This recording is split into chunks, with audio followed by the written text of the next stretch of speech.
Hello, how are you guys doing today? I'm glad to finally be back and doing another video. I'm going to try and get to the point where I'm doing them every week. I got something coming up next week, so we'll be a little bit delayed, but after that, I'm hoping to be rolling every single week. That's the goal.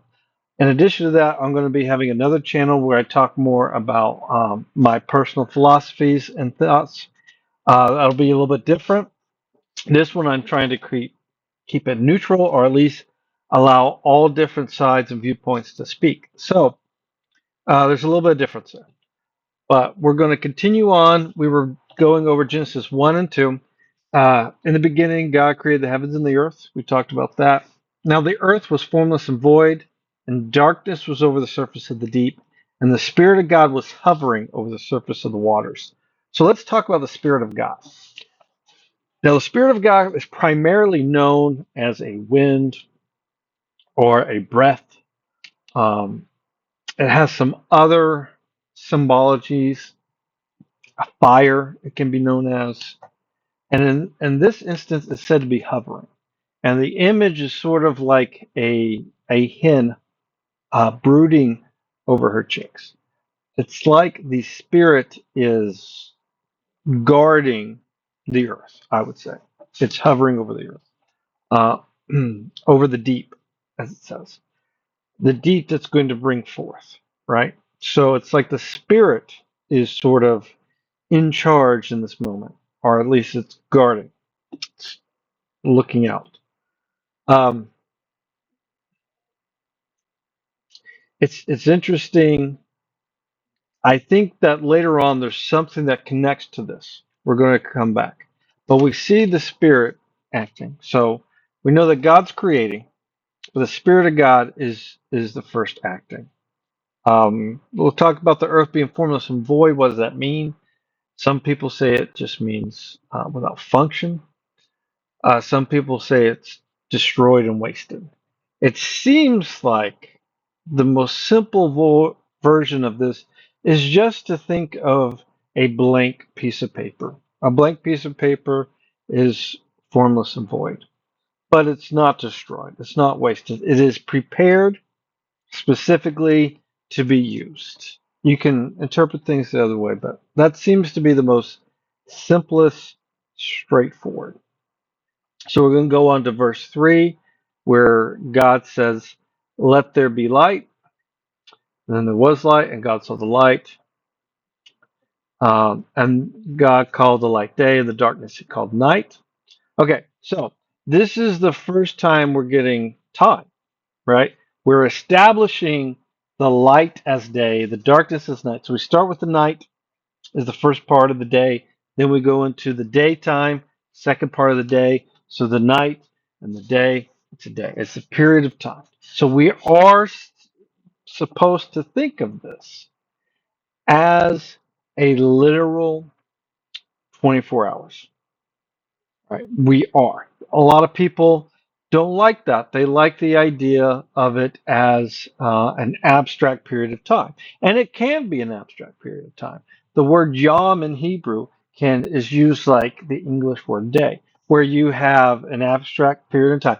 Back in my day, that's not how we behaved, right? As abstract, literal. I um, spent all day working on that.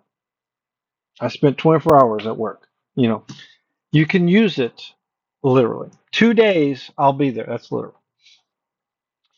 Now, I'm going to go into, we have 6 days of creation, and I'm going to go into why those are seen as literal days.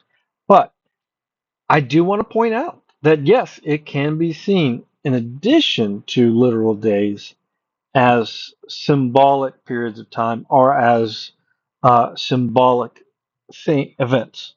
And it's important to remember that when you're looking at the Hebrew Bible and when you and the traditions that carry on into the Greek Bible of the New Testament, you're going to see things are being used not just in one way. It doesn't mean just one thing.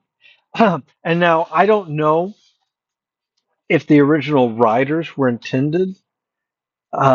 these things to be seen in multiple different ways. But it's definitely clear when you look at it that they want you to understand that the people who interpret it later, I should say, want you to understand that you can look at things multiple ways. This happens over and over again in later Hebrew understanding with the prophets. A prophet's going to say, this is going to happen. Uh, and then they're going to later say, well, what he was talking about is something that hasn't happened yet. That'll happen with Jesus. They'll look back and they'll say, this was foretelling of Jesus, even though you can also say, well, that was specifically talking about this event that already happened. They knew those events happened when they said that. There is this idea that it can be multiple things at the same time, sort of a parallelism, if you will. That happens all throughout Jewish scripture. But when you're looking at these, the primary thing you got to take away is the writer is using 6 days on purpose, not because the writer thinks that 6 days, that there are 6 different periods of time, not because, like some people will say, well, these phases of evolution would fit into, first the sea animals evolved and then the land animal, and then last were the hominids evolved, right? They weren't thinking that. They had no idea about evolution. The only reason they chose the number 6 is so that you could rest on day 7. That's the only reason. That it was specifically to reflect a week. So let's go into the individual days. Uh, God speaks, let there be light. That's day, right? People say, well, where's the light coming from? Doesn't say. Doesn't say. That's important because the sun's coming later. The sun hasn't been created yet. So why is there light? We don't know. You can read into it. You can say, well, maybe God is the source of the light. Maybe the light doesn't have to come from the sun.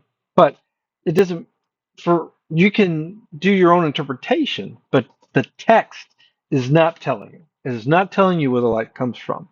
And so we're not going to read into anything. We're just going to know that somewhere the light exists on day 1 and is creating day and night on planet Earth. And it's amazing, but it doesn't tell us where it's coming from.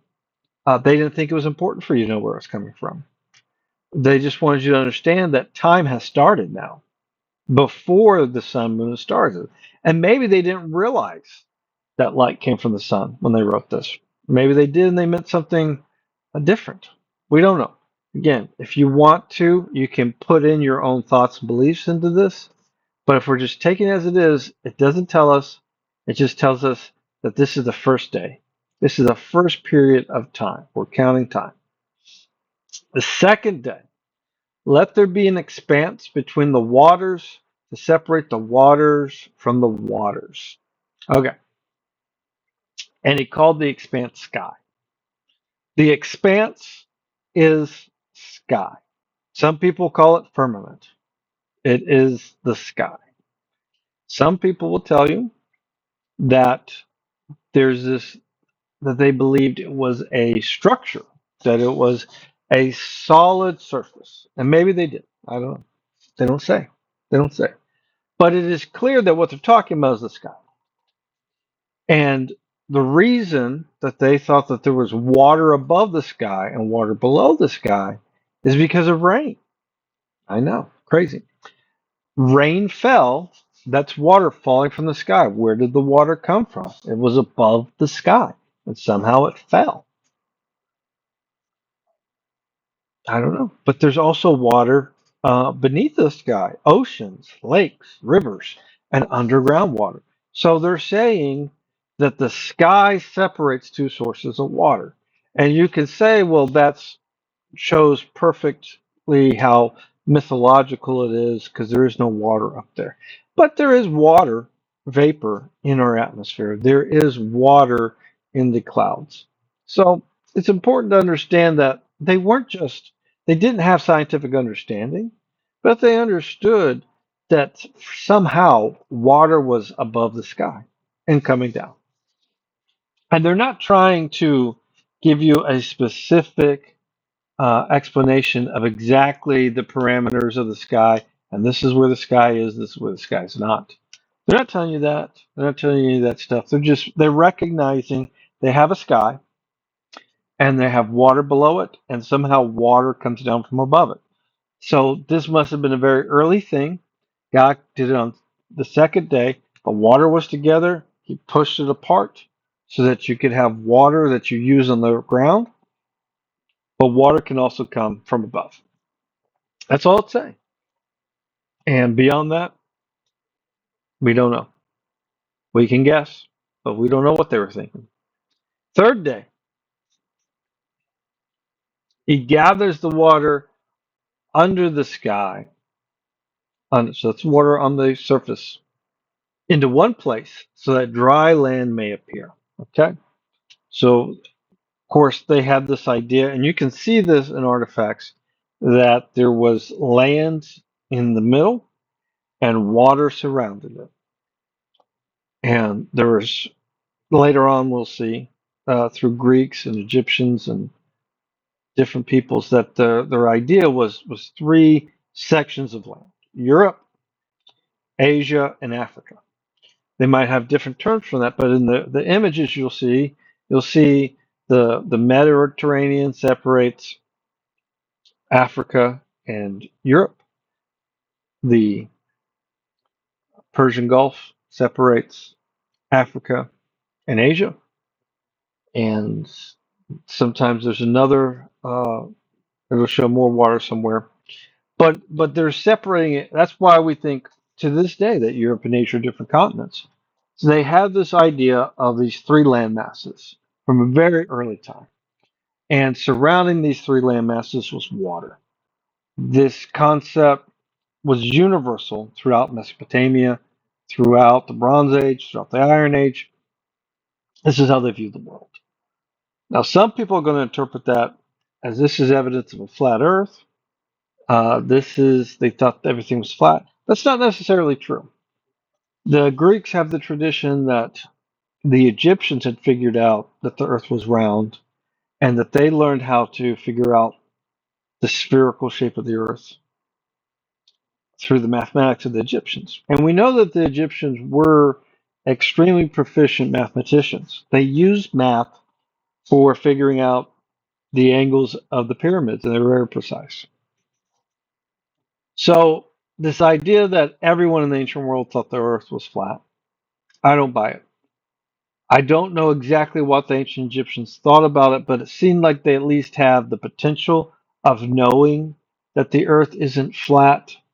But yet, whether it's flat, a disk, or a sphere, the idea is clear: is that there's one section where humanity lives, and the land has kind of risen out of the water, and everything else on the planet is water, is the ocean that encircles it. So that's all they're saying there. These are called seas. These are called oceans. Whatever word you want to translate that to.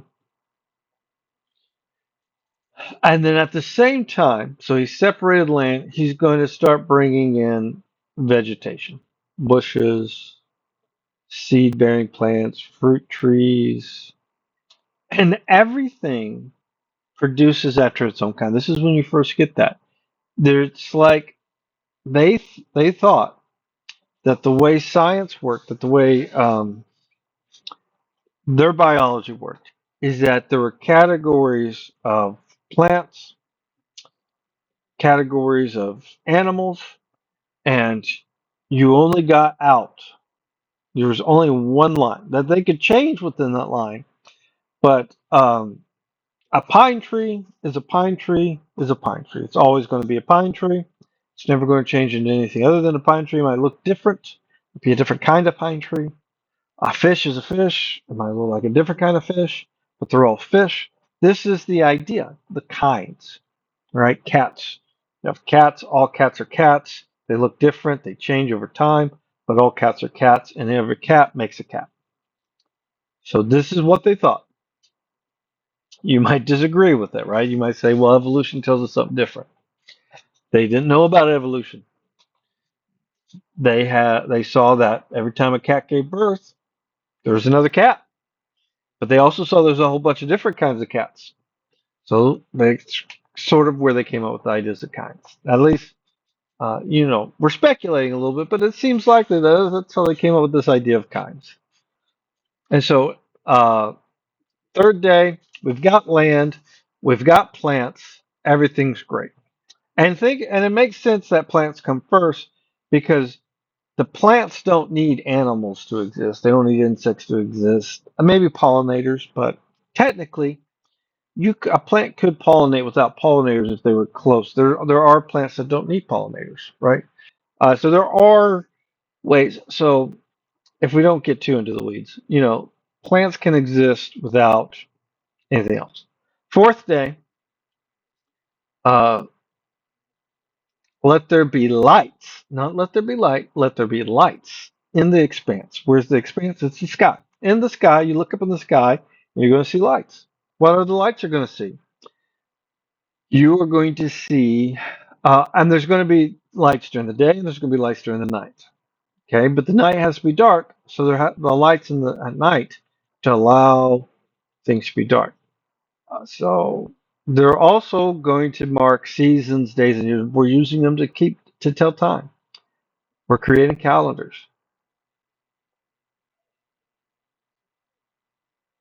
And so it says two great lights. So this is the sun and the moon. The sun rules the day, which is the greater source of light.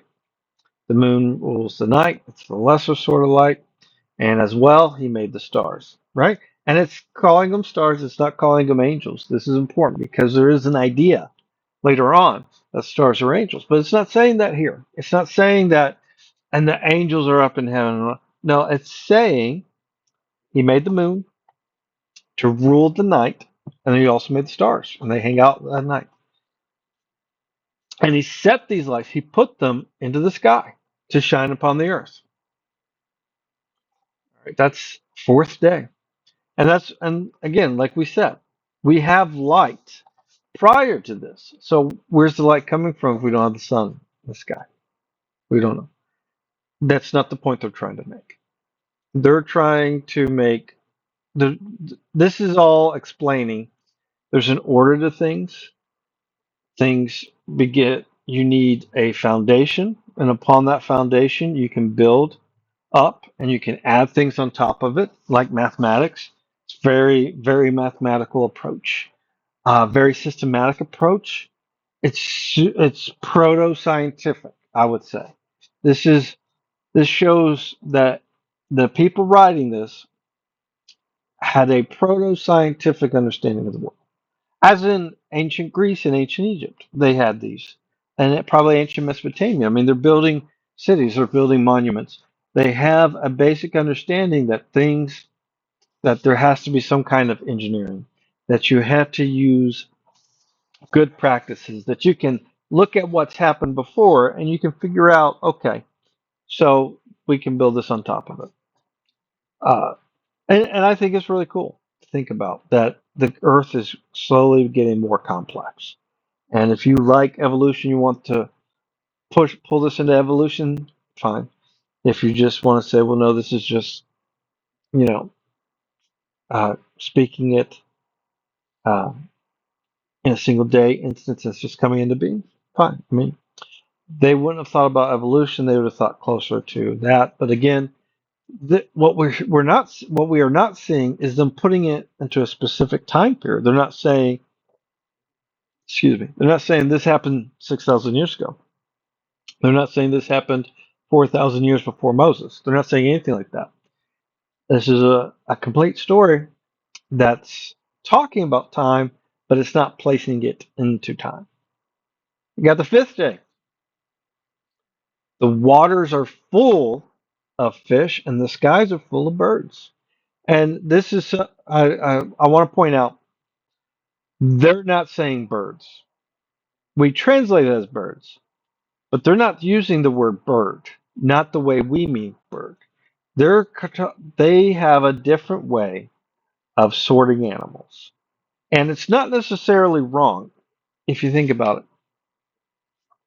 we're very we use the scientific method to establish things, and we have biological sciences, and we have spent many years and man hours creating categories, uh, sorting creatures by their closest relations. And that's what biological scientists do. That's what biology is about. They didn't practice biology. They thought about animals, where they existed at, and what their functions were. That's how they looked at animals. So when they say birds, when we're saying birds here, they're talking about animals that fly. Why is that important? Because bats are mammals and they fly. They would have considered bat as the same category at this time, a flying animal. Think about flying animal. That's what they mean. If they had found a skeleton of a pterodactyl, it'd have been in this category. Flying animal. Okay? It's flying animal. It's not really birds, it's not avians. It's flying animals, so bats. And in the ocean, living creatures. They're not talking about fish. They're talking about everything that swims in the ocean. Dolphins and whales, which are mammals. Again, there are mammals in the water, there are mammals in the sky. They're not distinguishing between mammals and non-mammals. They're distinguishing between where do these guys live. So that's another thing I would say to show you how they're not thinking of evolution. That's clear evidence of that. So we see that the animals are in the water, the animals are flying in the air, lots of living things that move. And this is key, movement, because plants don't move, right? It's getting more complex. Things aren't static, things are moving. And they can eat the plants. Fish, they know that fish can eat plants and that birds can eat plants. And again, they produce after their own kind. They're building on these same concepts. And God blessed them and said, be fruitful and multiply. Now, why does God have to bless them? Why don't they just produce? Because in their minds, the, the way you get more children, or the way you get more fruit, the way you produce more seeds, the way you have more babies, the way you lay more eggs, is through God blessing it. The more God blesses it, the more comes out of it, the more is produced. And you don't see the blessing of God prior to this, but God wants to fill up the whole earth. He's making a few, they got to spread out. He's going to bless them. Time passes on. We go to the sixth day. Sixth day. This is a big day. The earth brings forth living creatures according to their kinds, livestock. Okay, livestock, land crawlers, and beasts of the earth. Now remember, we talked about their categories. Where animals live, that's how they categorize animals, and what their function is. Cows and sheep and horses, if they wouldn't know what horses were when they wrote this, but if they would have categorized them like this once they did know, donkeys, camels, that's livestock. Its purpose is to work aside man. Land crawlers, crawling, that's insects. And beasts, that's the other animals that don't serve man. It's tigers, right? That's lions, that's wolves, that's animals that are wild, that are not uh, falling in the livestock category. These are their categories. And all of them live on land, but they're not going to categorize these guys all in one land category because there's so many different functions. But they're all made according to their kind. That thing continues, and they produce.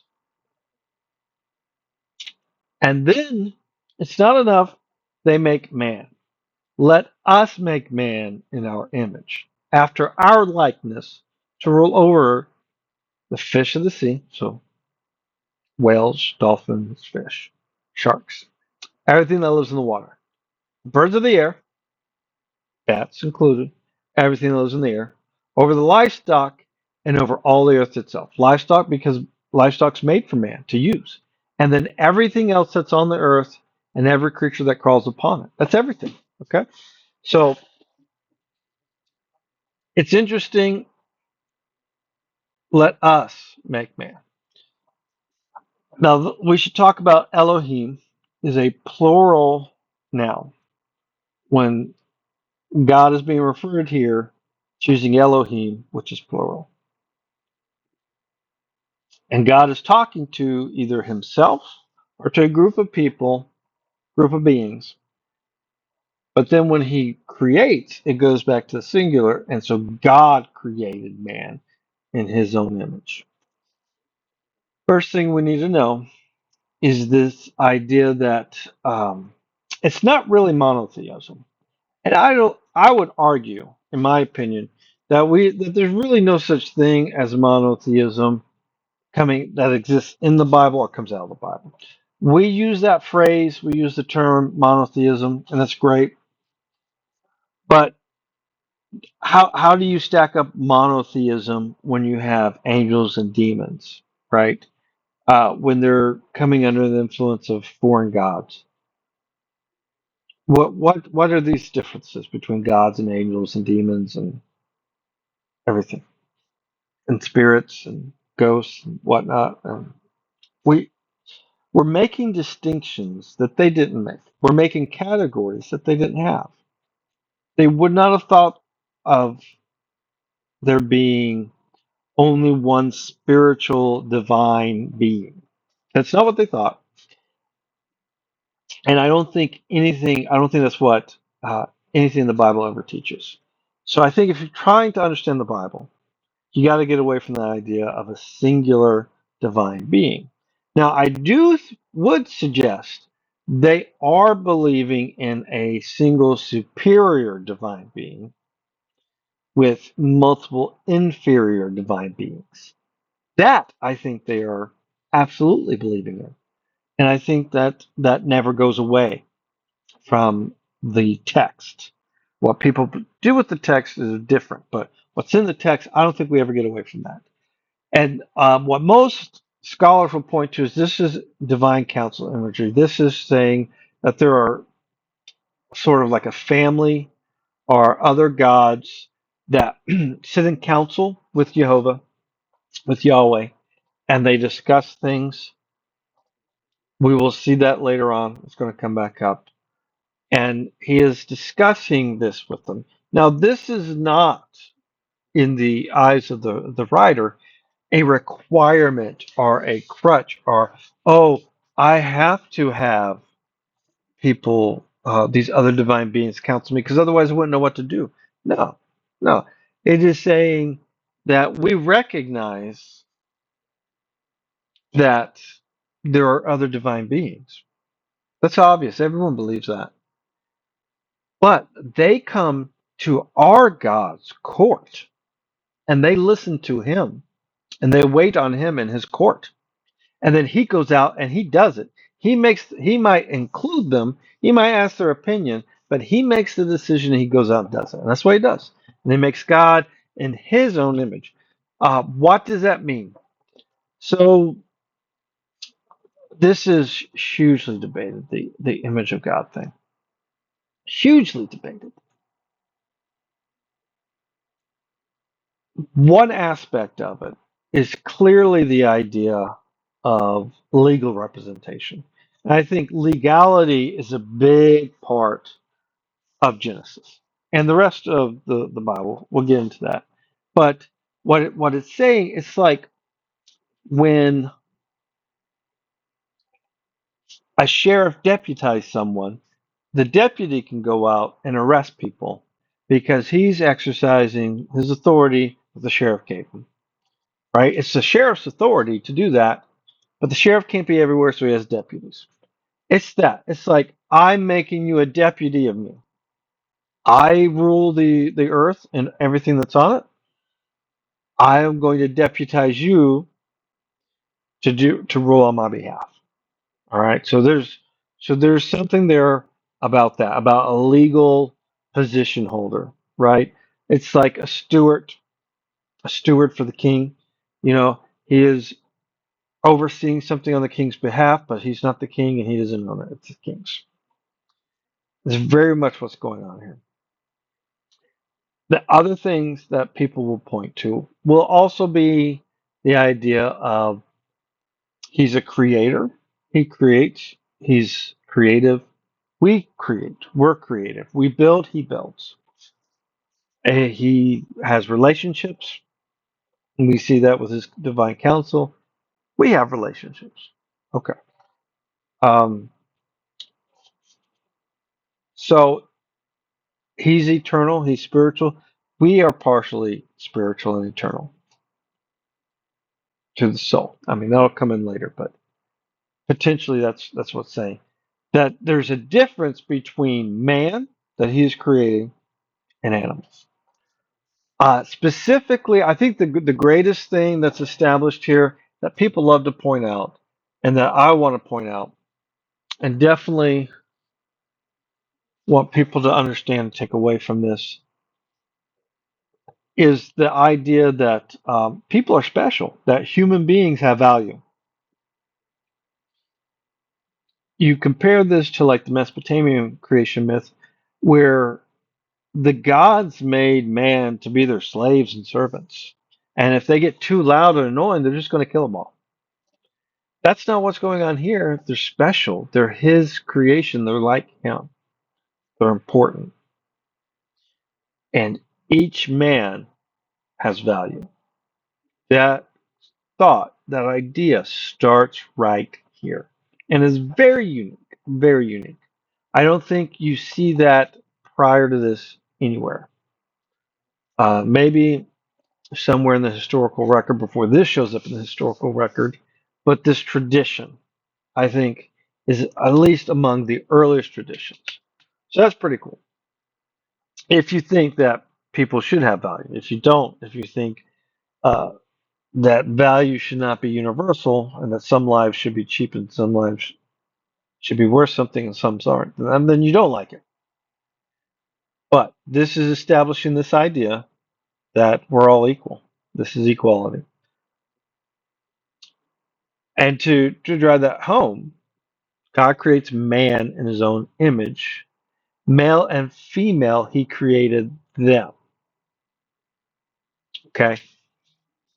This is using man in the term of human. So God created humanity in his own image. In the image of God, he created him because it's referring to him. But then it's specifying male and female. I got both of them. They're both in the image of God.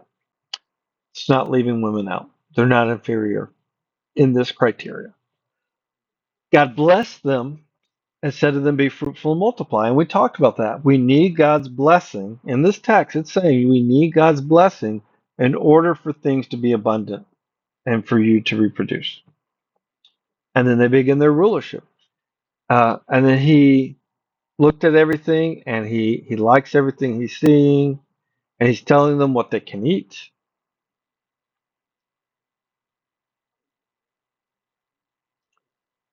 And they can basically, what's interesting is here, they're allowed to pretty much eat whatever they want. Uh,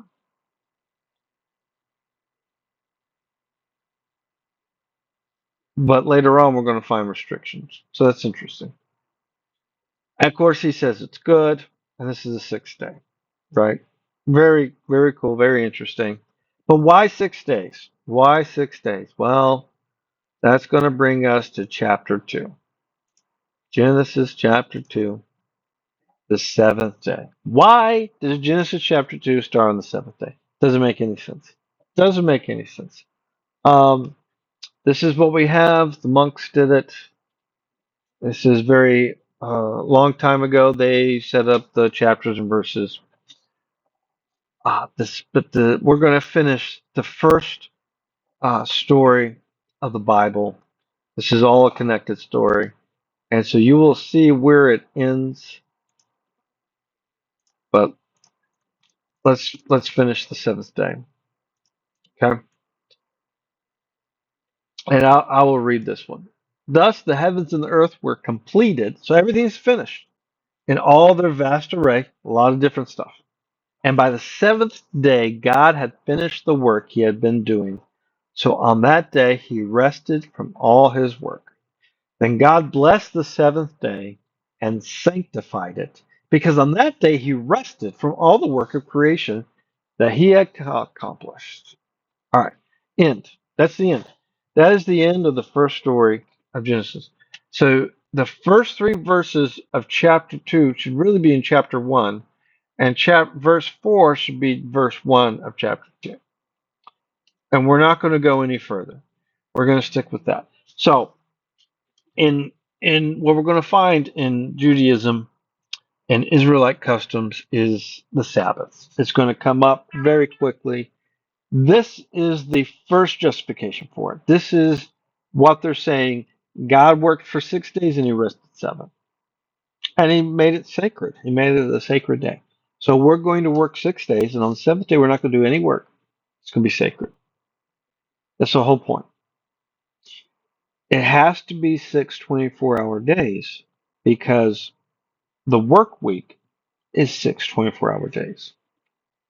The seventh day has to be a 24-hour day of rest because the amount of time you got to rest on the Sabbath is 24 hours.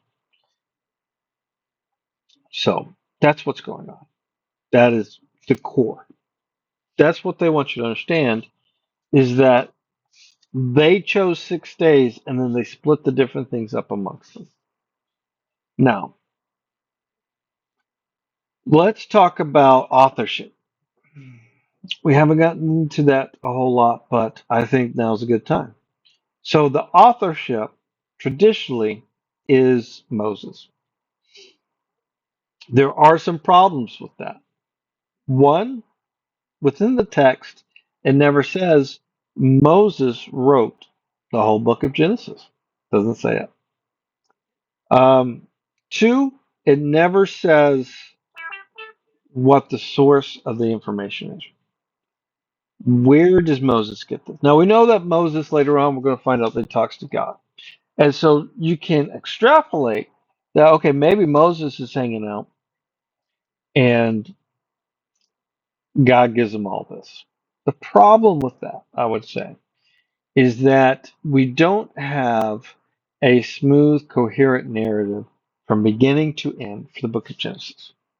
What we have is a collection of stories. Just like the Bible is a collection of books, Genesis is a collection of stories. There are stories that are different, that have different purposes, that tell different, that have a beginning, a middle, and an end. They have an opening, they have an ending, right?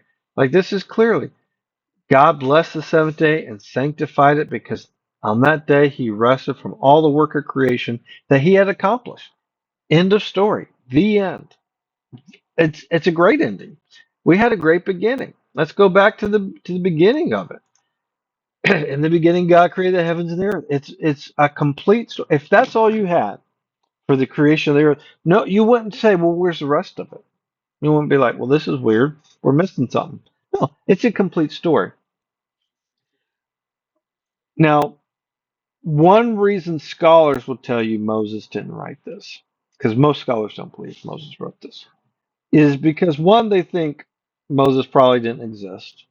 He's legendary, he's mythical. You look at the textual evidence, and he appears a lot at the beginning in the first five books of the Bible, but later on you don't have him. Why is that? Why did they talk about him in the time of David? Why don't they talk about him at other periods of time? Why don't the prophets talk more about him?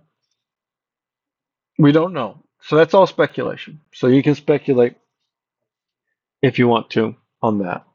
But it's it's kind of anecdotal. So it doesn't prove. It creates a great argument, but it doesn't prove. So it is clear that the final form of these texts, the first, especially the first five books, are sort of finished off in the Second Temple period. And when you look through, we'll point this out. It is evident that this is not the first draft. That they've been edited, they've been updated. That's clear.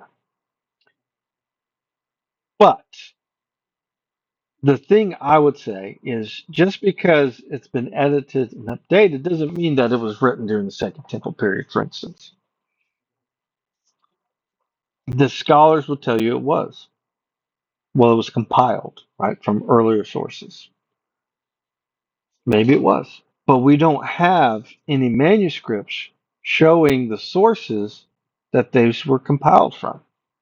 If they found that, absolutely, that's great evidence. That is super solid evidence that finishes that. We don't have that. But we have traditions of the people that this one guy wrote it. Okay. So do we just discount people's ancient traditions? I don't think so. I don't think you can do that and be fair to them. Can you assume that there's not any mistakes? No, there's going to be mistakes. I think what you're looking at is if we take the story of the Israelites coming together from a mixed multitude, which we're going to learn more about that as we go. But that's a core idea of them being strangers in a strange land, them escaping, coming together as a mixed multitude.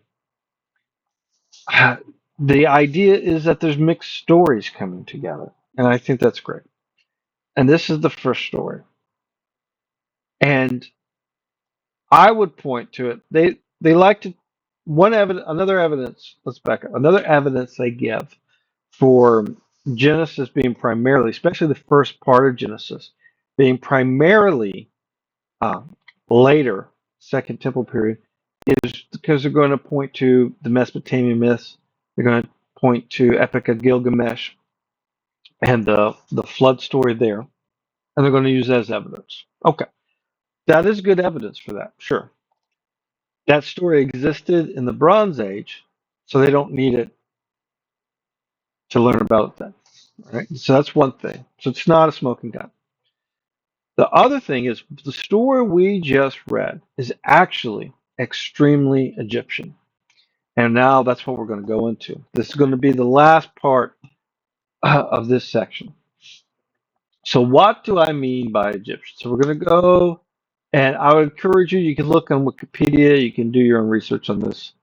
But you have this god in ancient Egypt called Ptah. And that's spelled with a P. P-T-A-H. Ptah. And Ptah is a creator god. Ptah is an architect. He makes things.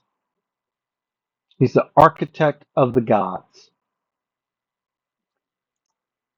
And what is unique about Ptah is he appears in the beginning uncreated.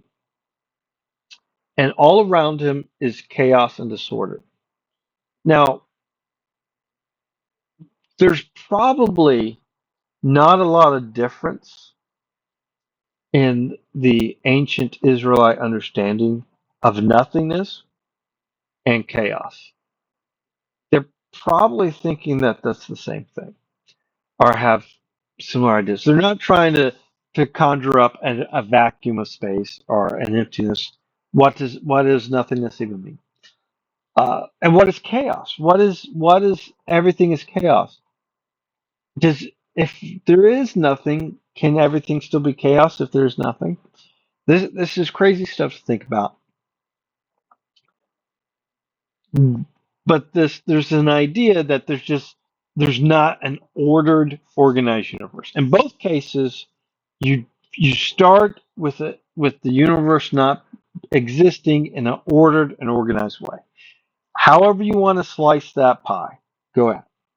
But the core idea of the Egyptians, of the Mesopotamians, of the Greeks, and of the Israelites in ancient times of what was before the gods began to create is going to be extremely similar, even if you use slightly different ideas and slightly different words. Very similar concepts.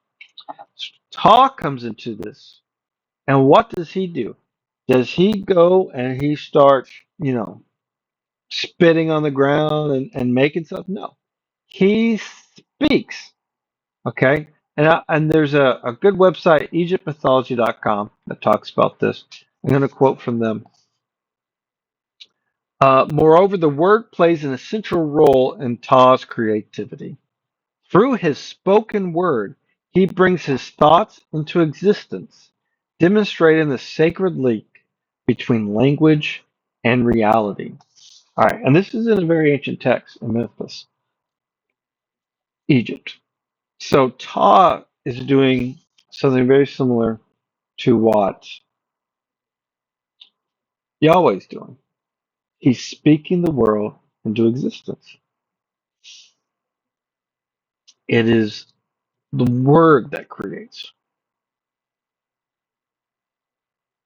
We're also going to see that Ta is going to use clay to create human beings. In our next story, we're going to learn that Yahweh is going to do a little bit of that. He'll be doing a little bit of that. All right.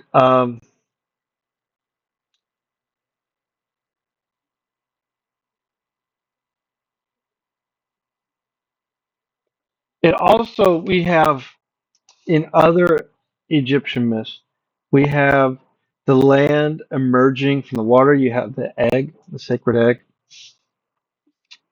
which is mirrored here. So there's a lot of Egyptian themes in this. I think it's really hard to not consider the effect this. And if what the narrative of the Israelites is this is true, that they have gone into Egypt to save themselves from a famine and then have now been persecuted in Egypt and escaped out of Egypt into Canaan, at least part of their people bringing these stories with them, then it makes sense. It makes sense that they would have an influence on. And it also makes sense that they would have Mesopotamian influences. And there's heavy, heavy influence between them and the peoples of Canaan and the Semitic peoples, uh, and like Ugarit. There's a lot of similarities, right? And that's fine. That's not a big deal at all for the text. I think it's clear that there have these stories that they are collecting together into this document, and maybe it's happening at the end of the Bronze Age, beginning of the Iron Age. That's what I think makes sense. That the first drafts of these stories are getting written down at this time. That's when the what will become Hebrew is getting written down for the first time. What will become the Hebrew alphabet is getting constructed for the first time. In this period, I can see it. I can see it. You already have a tradition of people writing these types of stories down in cuneiform. So it seems logical that some people, you know, with access to write, the priests or whatever, and there's no reason to say not use Moses because somebody wrote it. And I like to think of it as somebody going around like the Brothers Grimm, collecting these different stories, editing them, compiling, putting them together, and putting them in. And we're going to see that clearly that's an ongoing process that these things get edited over time and change. So a little bit more of the supplementary hypothesis than what would be the documentary hypothesis. There's clear evidence that they've changed, that they're not in their original form. Whether or not they were stitched together, you would have to me for me, uh, you'd have to have better evidence, a manuscript, some kind of concrete evidence for that. So look at Ta, study Ta, look at the other Egyptian myths, creation myths, and see that there's as much influence on the Israelite creation stories from Egypt as there is from Mesopotamia. And if they're kind of right in the middle between them, it makes a lot of sense. See, is there anything else I want to go over? Because I don't want to go into the second story of Genesis. Uh, no, I think that's it. I think that we'll call that a day. Uh, One thing I'm going to be doing, so all of this is going to go into a playlist. I'm going to do a little bit about my own personal story, my testimony, if you will, about how I've come to my current beliefs. So I'm going to post that on this channel and on my other channel. My other channel is going to be called Outcast Prophets. So we'll put that on there. Like I said, that's going to be much more my personal point of view. I'm trying to be fair here. Like I will say, like I said, scholars, a lot of scholars, especially very critical scholars, um, take the viewpoint that a lot of this was written very late, second temple period, early second temple period, post exile. Some of it was written in exile, heavily influenced by Mesopotamia, Babylon.